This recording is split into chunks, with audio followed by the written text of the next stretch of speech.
آیت نمبر ہے 205۔ بسم اللہ الرحمن الرحیم۔ الحمد للہ رب العالمین والصلاة والسلام علی سید الانبیاء والمرسلین وعلی آلہ واصحابہ اجمعین۔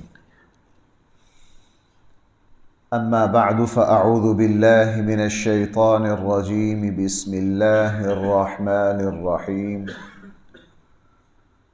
واذکر ربک فی نفسک تضرعا وخفیہ ودون الجہر من القول بالغدو والآصال ولا تکن من الغافلین۔ صدق اللہ مولانا العظیم۔ وَاذْكُرْ رَبَّكَ، آپ اپنے رب کو یاد کیجئے، اپنے رب کا ذکر کیجئے، فی نفسک، اپنے دل میں، اپنے جی میں، تضرعاً و خفیہ، عاجزی کے ساتھ، و خفیہ، میں عرض کرتا ہوں سانس تک۔ قرآن کریم نے خیفہ خفیہ، اسی پارے میں خیفہ آیا، اس سے پچھلے پارے میں سورہ اعراف میں آیا و خفیہ۔ چونکہ یہاں ہمارے یہاں ایک اختلافی مسئلہ ہے، اس لیے میں اس کے قرآن نے اس کے لیے جتنے لفظ استعمال کیے وہ میں آگے جا کے عرض کرتا ہوں۔ دون الجہری، بالجہری، جہراً، قرآن نے فرمایا کہ آہستہ، کتنا آہستہ، من القول، الفاظ میں جہر سے کم ہو، جس کو کہا جاتا ہے آہستہ آواز سے۔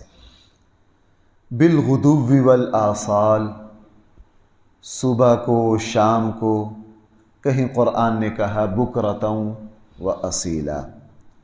ولا تکن من الغافلین، اور غافلوں میں سے نہ ہو جائیے، غافلوں میں سے نہ ہو جائیے۔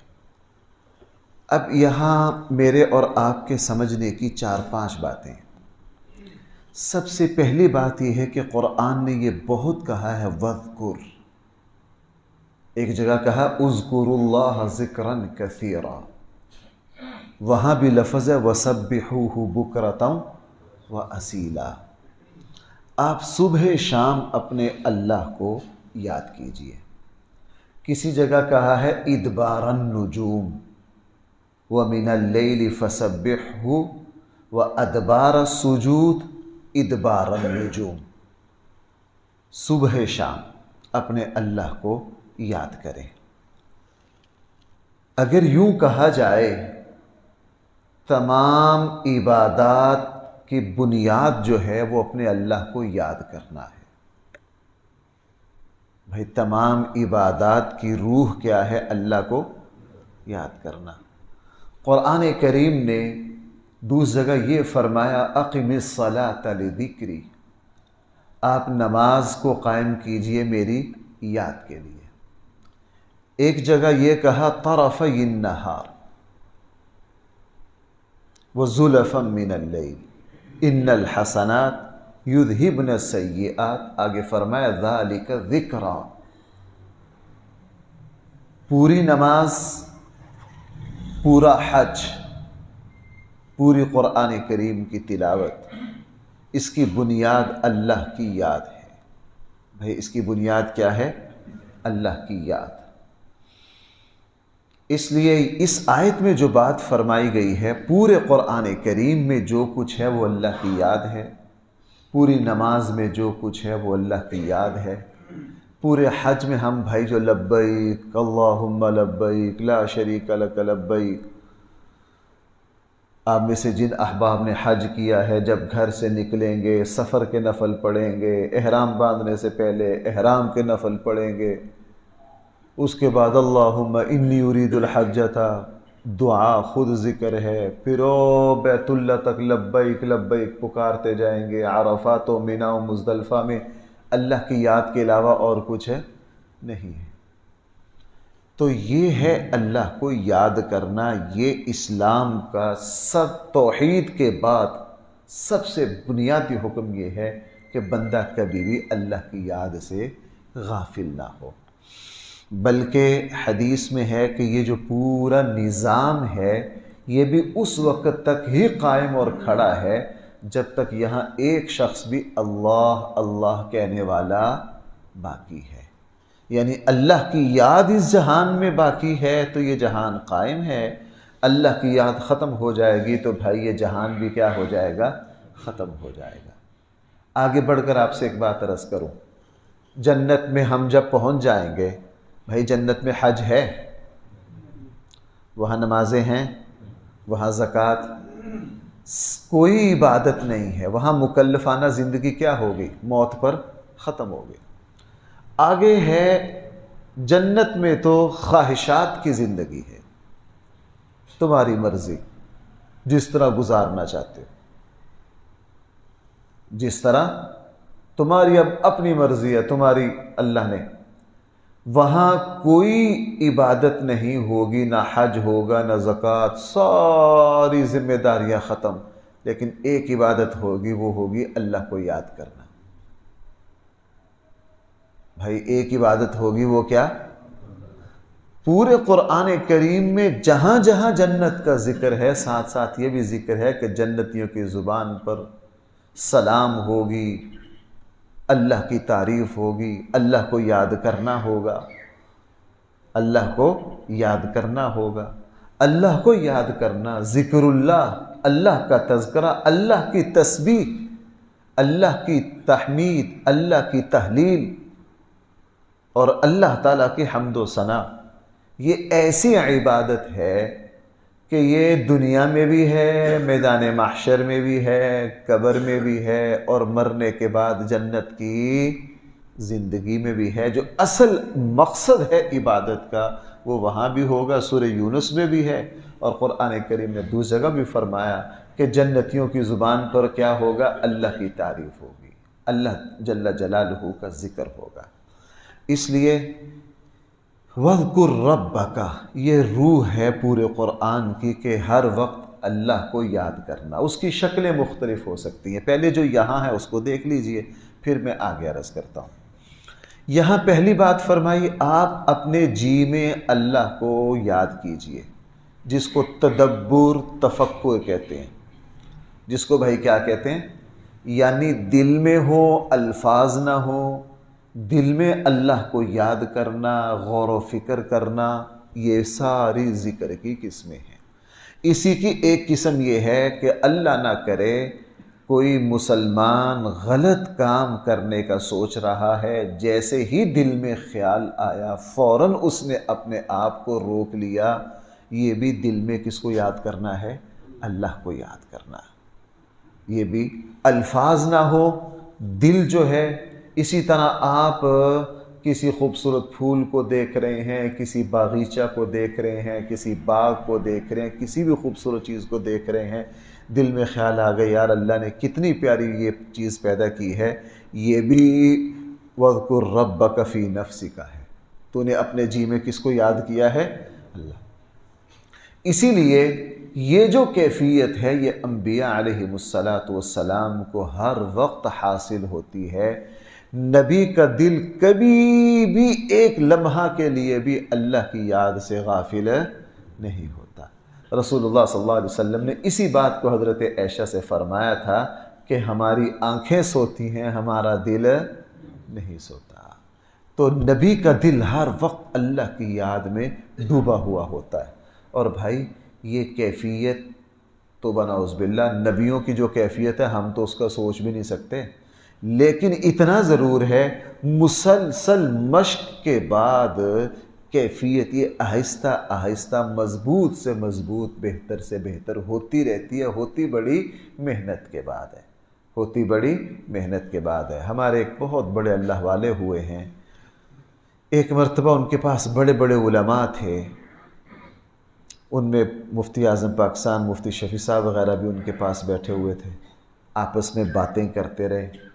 2-2.5 گھنٹے باتیں کرنے کے بعد انہوں نے یکدم سوال کیا کہ ہمیں 3 گھنٹے ہو گئے، ہم نے مختلف موضوعات پر باتیں کی ہیں، آپ میں سے کون ہے جو ان 3 گھنٹوں میں اللہ کی ذات سے غافل نہیں ہوا، اللہ کی یاد دل میں تھی؟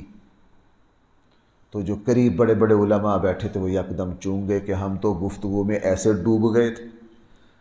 جب سارے خاموش ہو گئے پھر فرمایا کہ میں نے آپ سے 2-2.5 گھنٹے باتیں کی ہیں، میں ایک لمحہ کے لیے بھی اللہ کی ذات سے غافل نہیں ہوا۔ اور یہ کیفیت آہستہ آہستہ پیدا ہو جاتی ہے۔ بنیادی مقصد ان 2 آیتوں کا یہی ہے کہ آپ اپنے رب کو یاد کیجئے فی نفسی کا، اپنے جی میں، اور قرآن نے فرمایا، کہیں فرمایا تضرعا، کہیں آیا تضرعاً، کہیں آیا، قرآن نے یہ مختلف تعبیریں اختیار کی ہیں۔ معنی ان کا کیا ہے کہ جناب اللہ کو اس طرح یاد کرو، اس طرح یاد کرو کہ تمہارے دل پر، تمہارے جسم پر اس کی عظمت ہو، اس کی کیفیت ہو۔ موجودہ نعت خوانوں کی طرح نہیں، قوالوں کی طرح گلے پھاڑ رہے ہیں، اپنا فن دکھا رہے ہیں اللہ کے نام پر اور رسول اللہ صلی اللہ علیہ وسلم کے درود و سلام پر۔ کبھی بھی لگتا ہی نہیں کہ آیا ان کا مقصد صرف اپنی آواز کا جادو جگانا ہے، اپنے فن کا مظاہرہ کرنا ہے، وگرنہ اللہ اور اس کے رسول کی بات کرتے ہوئے کوئی عظمت، کوئی خشیت، کوئی احترام، کوئی ادب ملحوظ خاطر نہیں ہے۔ اب تو بالکل کیفیات سے کورے، کیفیات سے کاروباری، یہ تو کمرشل ذکر ہے۔ اور یہ تو کون سا ذکر ہے؟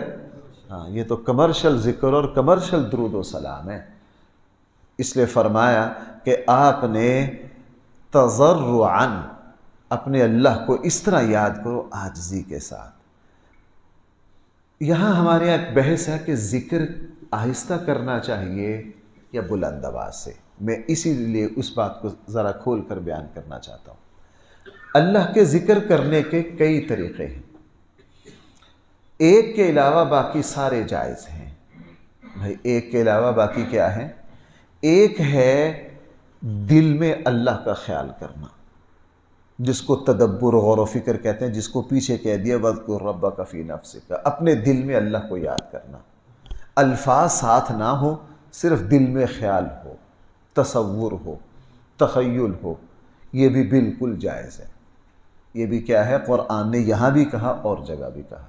ہاں، دل کی یاد کے ساتھ ہمارے یہاں کہ جی گردن کو یوں مارو، چہرے کو یوں ظاہری ہو، وہ کوئی مقصد کی چیزیں نہیں۔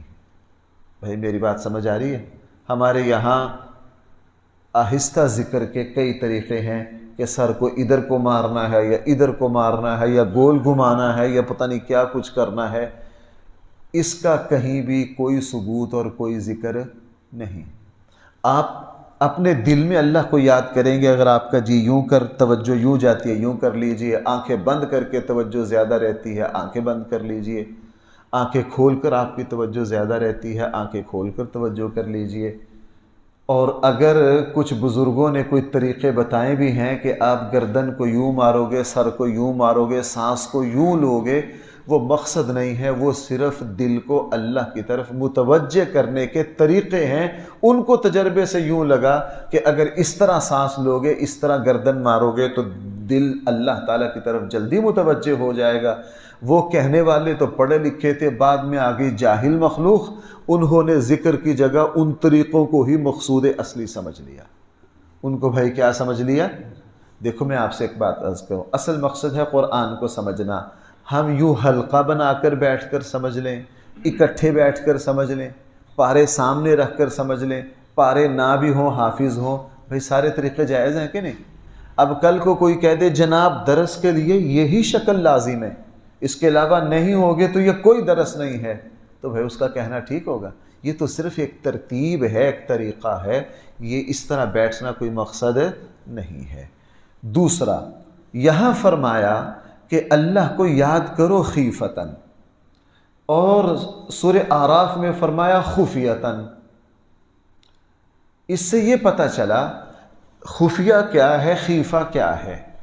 یہ ہے کہ بندہ اللہ کا ذکر کرے دل کی پوری توجہ کے ساتھ اور زبان پر الفاظ ہوں. بھئی زبان پر کیا ہو؟ الفاظ ہو. اور اس کے لیے ہمارے یہاں ایک لفظ بولا جاتا ہے ذکر خفی.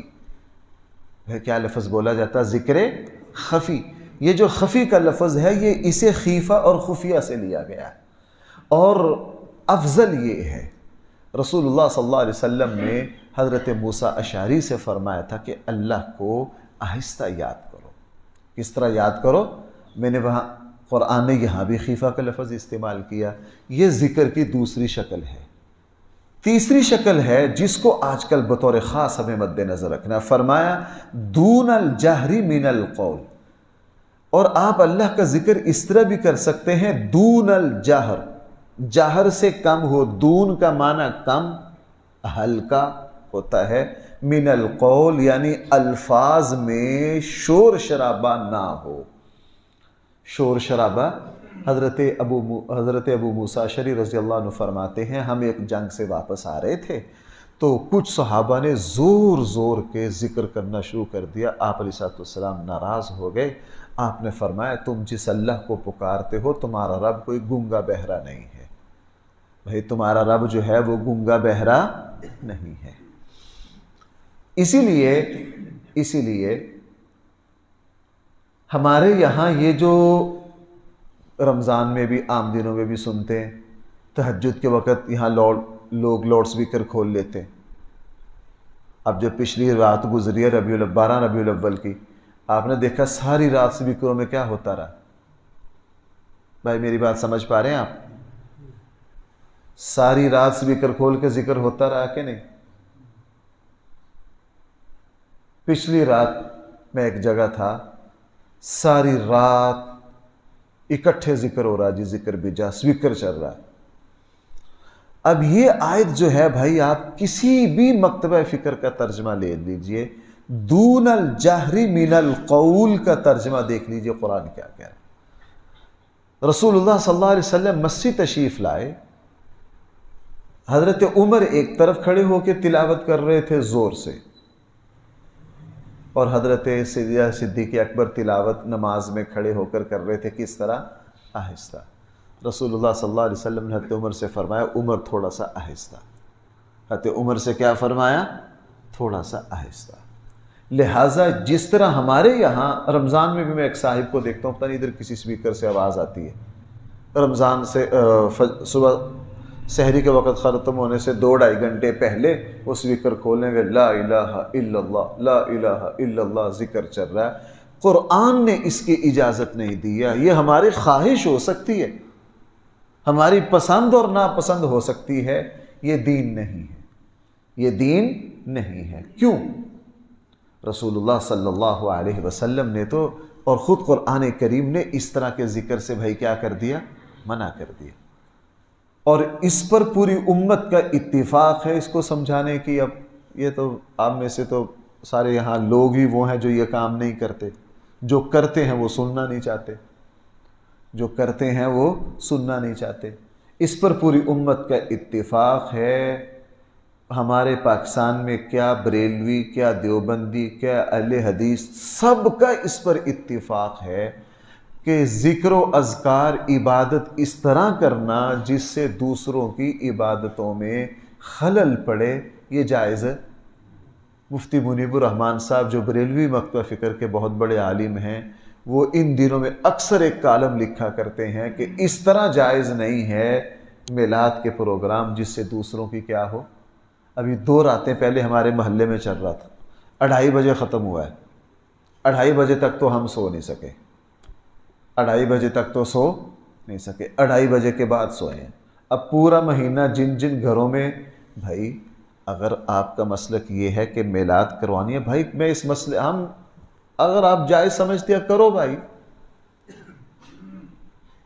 لیکن یہ کہاں کا اصول ہے کہ آپ نے گھر میں میلاد کروانا ہے اور پورا محلہ ساری رات سو نہ سکے، پورا محلہ ساری رات سو نہ سکے. اتنی بلند آواز سے اللہ کا ذکر جو میں نے عرض کیا تمام عبادات کی روح ہے قرآن، اس کا ادب بتا رہا ہے. اور ہم قرآن کے آداب بجا لانا، بھائی میری بات سمجھ پا رہے ہیں؟ اس آیت کو دیکھ لیجئے، یہاں ذکر کے جو طریقے بتائے ہیں اس میں قرآن نے 2 جگہ کہہ دیا دون الجہری، چیخنا نہیں، چلانا نہیں، شور نہیں کرنا۔ حضور کے صحابہ نے اللہ کے نبی کے اس طرح کیا، رسول اللہ صلی اللہ علیہ وسلم نے ان کو کیا کیا؟ منع کیا، فرمایا تم گونگے بہرے خدا کو نہیں پکارتے ہو، ذرا آہستہ کرو، ذرا کیا کرو؟ آہستہ کرو۔ وہاں بھی قرآن کریم نے اس سے منع فرما دیا، اور رسول اکرم صلی اللہ علیہ وسلم نے کبھی بھی اس کو پسند نہیں کیا۔ حج کے تلبیہ میں آپ احادیث بھی دیکھ لیجئے، اہل علم کی رائے بھی دیکھ لیجئے، حج کا جو تلبیہ ہے اس میں بھی یہ بتایا جاتا، تمام امت کا اتفاق ہے کہ اتنی زور سے نہ پڑھنا جس سے کیا ہو بھائی، دوسروں کی نمازوں میں یا دوسروں کی تنہائی میں خلل پڑتا ہو۔ اب یہیں سے آپ سمجھ لیجئے ہمارے ہاں یہ جو تہجد کی اذان دی جاتی ہے، تہجد کی اذان دی جاتی ہے، لوگ صرف اتنا کہہ دیتے ہیں حدیث میں ہے۔ کیا کہہ دیتے ہیں؟ بھائی جن لوگوں نے حدیث ہم تک پہنچائی ہے، محدثین جو اس فن کے ماہر ہیں، ان سے بھی تو پوچھ لیجئے۔ اب میں ایک بات عرض کرتا ہوں آپ کے سامنے، ہمارے یہاں بعض لوگ بضد ہیں کہ تسبیح دائیں ہاتھ پر کرنی ہے۔ کس پر کرنی ہے؟ دائیں ہاتھ پر۔ وہ کہتے ہیں بائیں ہاتھ سے تسبیح کرنا درست نہیں، اور لوگوں کے ساتھ مجلس میں الجھ پڑیں گے۔ حدیث ہے کہ اللہ کے نبی دائیں ہاتھ سے تسبیح کرتے تھے، بالکل حدیث ہے، بالکل حدیث ہے۔ اب بس چونکہ پلے عقل نہیں ہے، اس فن کو پڑھا نہیں ہے، اتنی بات سیکھ لی۔ اللہ کے نبی کے زمانے میں ہاتھوں پر عربوں کے یہاں ایک عدد گنتی کا ایک طریقہ تھا، وہ بڑی دور گنتی جاتی تھی ہزاروں پہ، وہ خاص طریقہ تھا، یہ الٹا پھر اس طرح پھر اس طرح پھر اس طرح، 5000 ایک ہاتھ پر گن لیا جاتا تھا، 5000 بلکہ اس سے بھی زیادہ ایک ہاتھ پر کیا کر لیا جاتا تھا؟ گن لیا جاتا تھا۔ یہ گنتی کا ایک طریقہ تھا، اور یہ اللہ کے نبی کی ایجاد نہیں ہے، یہ اللہ کے نبی سے پہلے سے عربوں میں چلا آ رہا ہے۔ اور اس طرح اللہ کے نبی بھی گنتے تھے، اس کو عقد انامل کہتے ہیں، ترمذی میں اس کی تفصیل ہے۔ اس کو اللہ کے نبی بھی گنتے تھے، اور عام کافر بھی ہاتھوں پر گنتی اسی طرح۔ چونکہ تسبیح میں بعض مرتبہ گننا پڑتا تھا کہ میں نے کتنا کہا ہے، تو اللہ کے نبی نے عربوں کے دستور کے مطابق دائیں ہاتھ سے شروع کیا۔ چونکہ بندہ جتنی تسبیحات پڑھے گا وہ ساری کس ہاتھ پر مکمل ہو جائیں گی؟ بھائی سمجھ پا رہے ہیں میری بات؟ چونکہ ایک ہی ہاتھ پر جو وہ طریقہ ہے عربوں کا، ہزاروں تک گنتی ایک ہی ہاتھ پر جا سکتی ہے، تو ایک ہی ہاتھ پر وہ جو شمار تھا وہ دائیں ہاتھ پہ رہتا تھا، بائیں ہاتھ تک وہ شمار کبھی بھی پہنچ نہیں سکتا۔ اب چونکہ تسبیح میں مقصد یہ ہے ہی نہیں آپ دائیں سے کر لو بائیں سے کر لو، لیکن لوگ اس پر شور مچانا شروع کر دیتے ہیں۔ اب یہی معاملہ یہاں ہے، جو تہجد کی اذان ہے ہمارے یہاں بھی پچھلی رات بھی دے، آج کل بھی آپ دیکھ لیجئے، ایک صاحب جو ہیں وہ صبح صادق سے 1.5-2 گھنٹے پہلے فجر کی اذان دے دیتے۔ اب فجر کی اذان جو تھی، اس لیے صحابہ اکرام عموماً فجر کی اذان نہیں دیا کرتے تھے، تہجد کی اذان نہیں دیا کرتے۔ تہجد کی اذان وہاں ہے جہاں عام لوگ جاگ رہے ہوں، عام لوگ کیا کر رہے ہوں، ان کو اطلاع ہے کہ تہجد کا جو ہے وہ وقت شروع ہو گیا۔ حرمین میں ہوتی ہے، باقی عرب دنیا میں تہجد کی اذان، بھائی میری بات سن پا رہے ہیں؟ مسجد نبوی مسجد حرام میں ہوتی ہے، چونکہ وہاں جتنے لوگ، ایک تو مسجدیں دونوں ہر وقت بھری رہتی ہیں، بیت اللہ کا ہر وقت کیا ہو رہا ہے؟ طواف ہو رہا ہے۔ لوگوں کو بتا دیا جاتا ہے کہ آپ طواف میں لگ رہے ہیں، تہجد کا وقت ہو گیا، اذان دے دی جاتی ہے تاکہ آپ کیا کر لیجئے؟ تہجد پڑھ لیجئے۔ مسجد نبوی میں بھی دائیں بائیں جتنے ہوٹل ہیں، وہاں جو سارے لوگ ہیں بھائی، وہ سارے گئے ہی عبادت کے لیے ہیں، گئے ہی کس کے لیے ہیں؟ عبادت کے لیے۔ وہاں نہ اس وقت مزدور ہیں، نہ ملازم ہیں، نہ صبح کو کسی نے نوکری پر جانا ہے۔ عام جگہ جو ہے وہاں مسلمان سارے تہجد پڑھنے والے نہیں ہیں، اسی لیے جہاں مسلمانوں کا ایسا اجتماع ہو کہ سب تہجد پڑھنا چاہتے ہوں، جاگ رہے ہوں، وہاں تہجد کی نماز تہجد کی اذان دینے میں کوئی حرج والی بات نہیں ہے۔ عام صحابہ اکرام نارمل زندگی میں تہجد کی اذان نہیں دیا کرتے تھے۔ مسجد نبوی میں اللہ کے نبی اس لیے دیتے تھے، صحابہ اکرام کی ترتیب تھی۔ صحابہ اکرام کی کیا تھی؟ ترتیب تھی۔ تو بھائی یہ ساری باتیں میں اس لیے عرض کر رہا ہوں کہ اسلام نے اس کی اجازت نہیں دی ہے کہ دوسروں کی نیند میں یا دوسروں کی اس میں خلل پڑ جائے۔ یہ جو فرمایا ذکر زیادہ اونچا بھی نہ کرو، اس کی ایک حکمت بھی یہ ہے کہ تم زور زور سے ذکر کرو گے، اس سے لوگوں کو کیا ہوگی؟ تکلیف ہوگی۔ اس لیے فرمایا وَاذْكُرْ رَبَّكَ، آپ اپنے رب کو یاد کیجئے، فی نفسک، اپنے دل میں، تضرعاً، عاجزی کے ساتھ، وخیفتاً، آہستہ، دون الجہر من القول، الفاظ بہت زیادہ اونچے نہ ہوں، بالغدو والآصال، صبح کو بھی کیجئے، شام کو بھی کیجئے۔ جو اپنے اللہ کو یاد نہ کرے گا، ولا تکن من الغافلین، وہ غافلوں میں سے ہو جائے گا۔ اللہ تعالی ہم سب کو قرآن کریم کی صحیح سمجھ عطا فرمائے۔ الحمدللہ رب العالمین، والصلاة والسلام على سید الانبیاء والمرسلین وعلى آلہ واصحابہ اجمعین۔ ربنا آتنا في الدنيا حسنة وفي الآخرة حسنة وقنا عذاب